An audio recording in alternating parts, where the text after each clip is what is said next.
Maintenant, parvenu à cette étape de la transfiguration, le Seigneur Jésus introduit d'une manière franche et directe la question de sa croix. S'il avait parfois fait allusion avant cela, les apôtres et leur représentant Pierre l'avaient complètement occulté. Mais maintenant, à cette occasion, le Seigneur Jésus en parle de manière évidente et délibérément. Pierre s'était posé en porte-parole alors qu'il contestait et avait déclaré « cela n'aura pas lieu ». Cependant, à cette occasion, la croix est présentée. La transfiguration devait être le moyen d'introduire la pleine pensée de la croix pour ces hommes.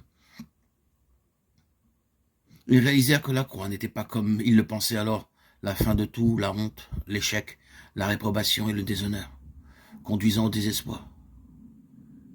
Plus tard, lorsqu'ils saisirent que la croix était plutôt le contraire de toutes ces choses, alors la transfiguration prit une nouvelle dimension. Et ils le virent comme Pierre a pu le déclarer dans sa lettre. Si vous relisez sa première lettre, Pierre affirme que les prophètes qui ont prophétisé touchant la grâce qui vous était réservée ont fait de ce salut l'objet de leur recherche et de leur investigation. Ils voulaient sonder l'époque et les circonstances marquées par l'Esprit de Christ qui était en eux et qui attestait d'avance les souffrances de Christ et la gloire dont elles seraient suivies. 1 Pierre 1, 10, 11. Pierre est alors et désormais entré dans cela de la bonne manière. Avant, il répudiait les souffrances à cause de la gloire. Il la mettait en premier lieu. Les disciples aspiraient à la gloire, mais sans vouloir passer par les souffrances. La croix était quelque chose qu'ils ne comprenaient ni n'acceptaient pas. La gloire, oui, mais la souffrance, non. Après cela, Pierre l'a compris de la bonne manière. Les souffrances de Christ et la gloire dont elles seraient suivies. N'est-ce pas ce dont Moïse et Élie s'entretenaient avec le Seigneur Jésus sur la montagne? Le départ qu'il allait accomplir à Jérusalem de la souffrance à la gloire.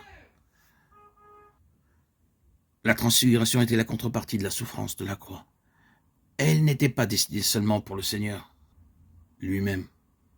Elle était destinée aussi à ses leaders parmi ses serviteurs, car il doit avoir des fondations saines, un terrain sur lequel le Saint-Esprit descendrait, pour leur permettre de voir que non seulement la croix du calvaire, mais aussi toute son œuvre était éclairée par la gloire, et avait la gloire pour finalité.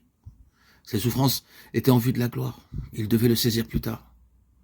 Vous et moi, nous avons besoin de ce message, le message de la transfiguration à ce stade de développement est celui-ci. Tout n'est pas maintenant transfiguration. Il y a beaucoup de plaines et de vallées encore. Il y a la croix. Remarquez que le Seigneur Jésus, en parlant de la croix, dit « Celui qui voudra sauver sa vie la perdra ».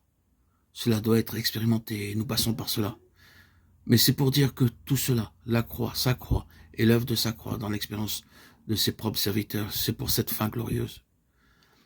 Ils seront glorifiés ensemble avec lui.